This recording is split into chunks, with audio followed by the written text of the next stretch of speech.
dry, then I can do the next level of detail and get to work on the doors. I'm looking at the sugar. Gonna have some sardines with mustard. Lots of color, lots of things popping out. And I'm looking at ours and Sardines with mustard. You have to get it fixed. Are you gonna add more brown? Do-do-do-do. I mean, I don't want to make it super brown. You don't want to say, like, can we add like a little bit more to make it a little darker? I can put more on there. Both characters are white. Yes, I can put more dust on it. Sure can. So I am filling our tasting element with our pineapple compote, and then I am going to top it off with coconut rum buttercream. 1 hour left. But a buffalo snowman for my coconut flakes to him to make him look fluffy. Chili's face, we add his mouth and his nose and his eyes, but there's still a lot of things that we have to apply on the board. So we gotta start getting the board together. The plan was to get our backboard on our display before I put the head of the abominable snowman on, but the characters are the most important part of the display. And we're pressed for time, so I have to get this thing done.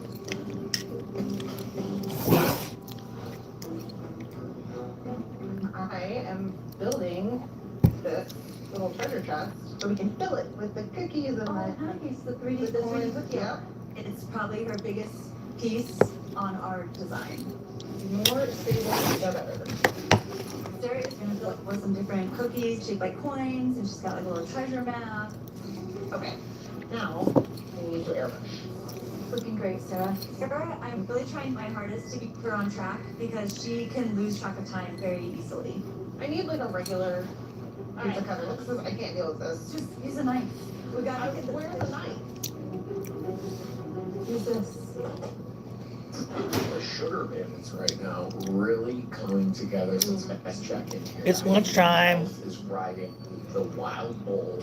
Alf is holding on for dear life. Yeah. And his face says that. So it looks like they've covered a ton of ground. Now they just have to finish. Let's get your cookies on and let's see what it looks like. Alright, I'm gonna go grab them. This is the puddle that Chili has made. Right now I am cutting them out quickly. No. Breaking. Let me see that. I feel like I can work on this. Okay. Despite all the problems that our team had, I'm so relieved and so happy that I have a chance to fix this with Elizabeth. So now I'm taking the ethanol. It kind of broke, but that's okay. We're gonna pivot a little bit, and we're just kind of facing it around him where it needs to be. Like he, melted, so he's kind of everywhere. I feel like we have a chance to turn this thing around. He's not in any specific spots, and that's okay. Bump, bump, bump, bump, bump, bump, bump. So I made some sugar baileys by making a confection of sugar into Ah. a case. And then smear the process of film placement. But they're not going to be ready for that. I was eating mustard sardines. I'm okay. I spilt a little bit of mustard on the floor. Eating mustard, sardines. Yep. You like sardines and stuff like that? Yeah. I follow this guy, the British guy on TikTok, Yeah. and his name is Tinned Fish Review, and he does all sorts of like tinned fish reviews and stuff like that. And he says this one, it's called like sardines in Jersey butter. Oh yeah. He says it's like the most delectable like thing, like the sardines, like the caviar of sardines. Because you take the tin and then you pour like hot water. Yeah. You take the tin, you place it in hot water and it melts the butter. Okay. And then you crack it open and all the butter's like melted. Oh, that's and nuts. You eat all the sardines, or you can put them on like toast and then sop up the butter with the toast. And it's apparently like it cuts all the fishiness and it's like amazing. Danny says that sounds good. Yeah.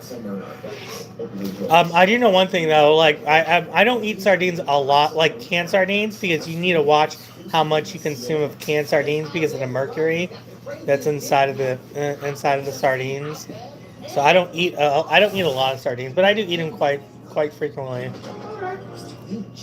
I eat them just enough to where I can get the nutritional benefits, but not the poison from the mercury.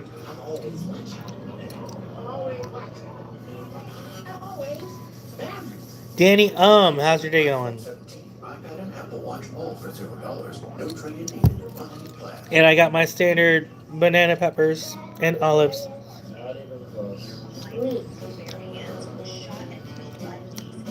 I'm also gonna try and get some kimchi too.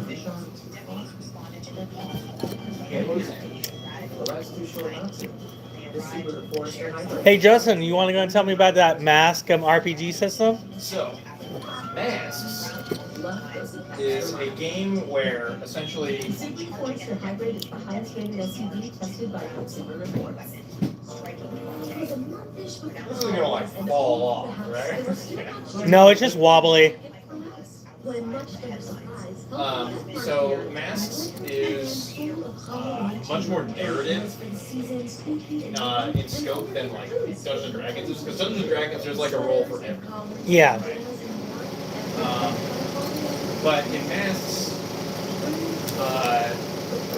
each player, there's like I think a set of like 7 basic moves that you can take, and then each class, like playbook they're called, so like class has like 6 or 7 different moves, like specific moves that they can take throughout the course of the game. They start with a couple and they learn more throughout play. And you know, it's like really vague stuff like I wish I had the book with me. Basically, it's a story about young superheroes growing up in a world like full of superheroes. So it's basically like you know, like the Avengers, like Spider-Man in the Avengers. He's just like a kid. Yeah. But superheroes already exist. Yeah. And he's just like trying to figure out where he belongs in that world. And so there's a lot of mechanics to support that, like a mechanic called influence, where if a character has influence over you, they can basically like tell you who you're supposed to be, and that shifts your labels, and your labels are your stats. Oh. So your stats range from at the top end +3 to the bottom end -2. And when you shift the labels, you shift one up and one down, so you have the same overall like pool. You have the same total number of stats, but one is now higher and one is now lower. And instead of like doing damage, you inflict conditions. Okay. And conditions are like angry, insecure, afraid, and things like that. That affect, like if you're afraid, you get -2 to your roll to directly engage the threat. And it's a way to basically be like, yeah, sometimes you'll inflict conditions just because like the villain of the story will like make a particularly cutting remark. And you're like, oh no, he talked about my family. Emotional damage. Emotional damage. Yeah, exactly. But that's like kind of how the game is played, and instead of like killing other people, you don't just like take them down to 0 HP and they die. It's like, no, you inflict enough conditions that they have no conditions left, they're out of the fight. And usually what that means is like they retreat, or they are knocked unconscious and taken prisoner, or like whatever the case may be, you know? Okay. And so the way stories, or the way fights often go, like, you know, you're superheroes in the city. And so the villain will like put civilians in danger. And the player needs to decide, you know, do I protect those civilians, or do I try and keep fighting the bad guy?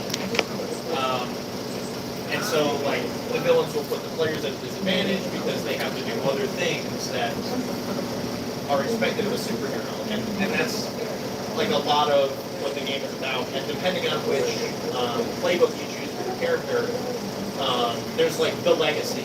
Yeah. And the themes that the legacy plays on are, like, you have expectations for your family.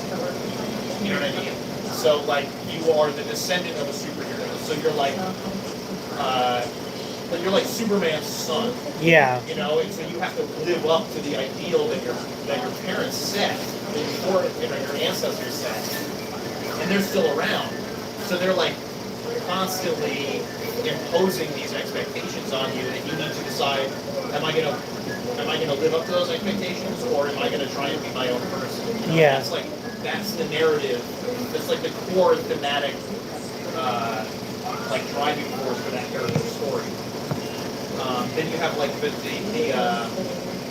Janus. So the Janus lives two lives. The Janus basically has a mundane life and a superhero life, and they're trying to figure out like how to balance, being a superhero, but also like I need to make sure I get my schoolwork done, and I need to make sure that I pay the bills on time, and I need to make sure that my grandma is taken care of and stuff like that, while being a superhero. And so the conflict of those two lifestyles is like that's the core theme of that character playbook. There's the protege, who is somebody that is being trained by a well-established hero within the city. And so that also plays a lot with expectations, where it's like, oh, am I going to live up to the expectations that my proteges put on me? Because they've invested a lot in my success as a hero. They want me to be like them, but I'm not quite like them. I have different skills or whatever, but they're trying to train me in the way that they want me to be. And so it's navigating those relationships is like kind of all like what the game is about. It's really cool. I like Masks a lot. I'll probably order that on Amazon and try and see. I can let you borrow the book while you're at work. Okay. You need it back at the end of the shift, but like. Yeah, I gotcha. Yeah. Appreciate it. I tried developing my own RPG system. What's that? I'm trying to develop my own RPG system. It's called Track Frame. It's a narrative-based RPG system. Okay. So, but there's like a wound track, right? So from a narrative standpoint, Yeah. so like you get hit in the torso, or the arms, or the legs, or the head, and that's like you incur a wound. And there's different stages of different types of wounds and everything. So, but it's all narrative-based, and it only requires a D6 to play the game. Okay. And Yeah. So, Masks is a game system that's called Powered by the Apocalypse. Yeah. It uses a system from a game called Apocalypse World. It is 2d6 plus modifiers. Every single roll, 2d6 plus modifiers. So, yeah. It's a lot simpler. I think so, and plus, I've always felt. I love D&D and everything, but I always felt like I always felt that all the roles kind of got in the way of the storytelling. There's a lot of rules in D&D. You need 3 books just to play the game.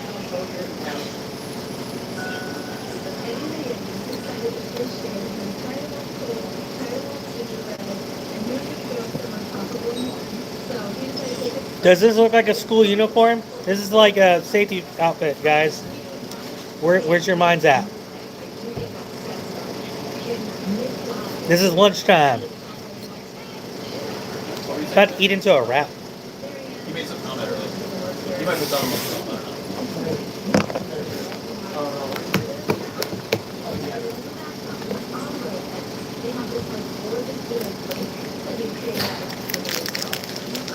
That won't let you. Hello. What did you say?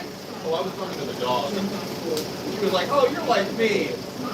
Listen, everybody's like everybody's. Remember JFK? I'm not sure who's JFK. You rolled up. Go. Hey, Coke said it's gonna be $4. Pulses for like a millisecond goes. How much do you get? Dude, you said it so loud and so coherent. I was like, I'm pretty sure Sydney knows how much the Coke is. Dude, how much is it?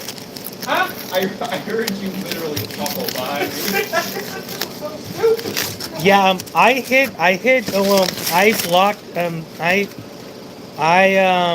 him. Well, no, did I hide him? I didn't hide him, but I timed him out for like 24 hours.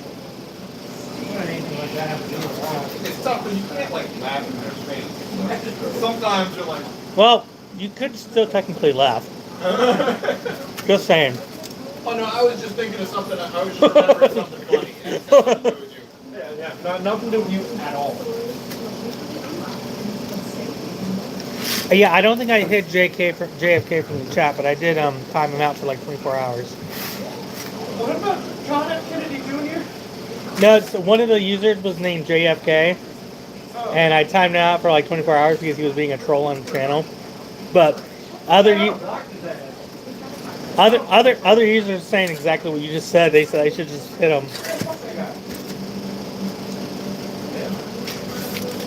No, I always want to do like a YouTube channel where I just want to do let's plays or whatever the fuck I want to do. Like That's been on Twitter for a while. yeah, I think streaming is cool, but then people always like expect me to be on it, and like I had a schedule before I started this job. Before I started looking for this job, I had it was like a part-time job. I did 4 hours a day, 5 days a week. Like just like on a schedule. So You should still try and do it. I'm sure it would be fun to do it just to do it. well, so my thing is I want to do video game series.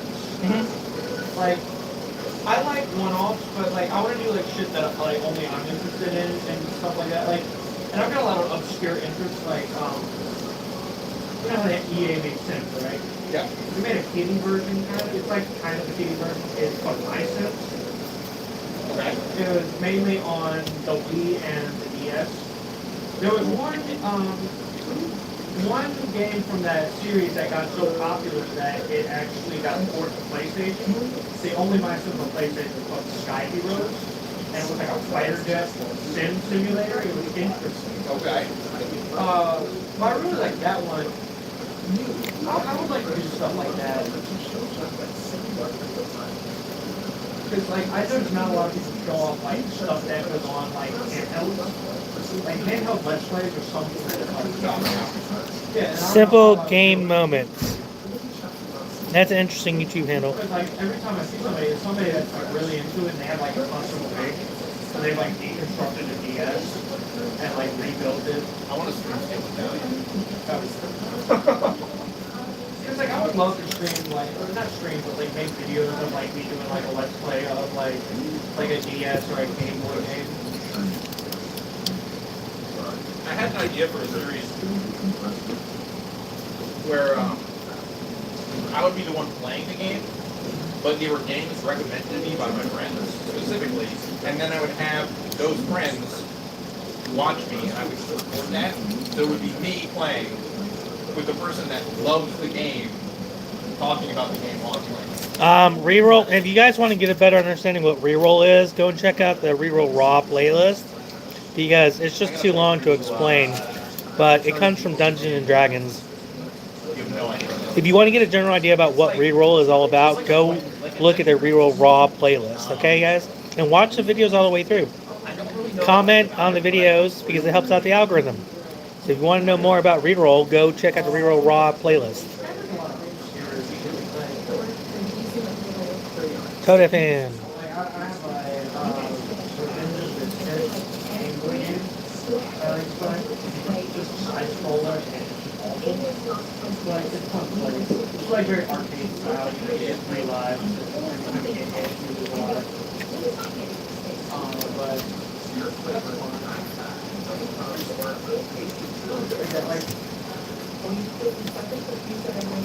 Like I like to play like every zone game. That'd be cool. And like record all of it. Like from front and back, like even the DS titles. I think that'd be pretty sick. You're gonna want to get started now. Hey nerds, I'm gonna hop off. Talk to y'all later. May you always roll 20s. See you tomorrow morning at 8:30 for a beautiful morning live video. Okay? Bye.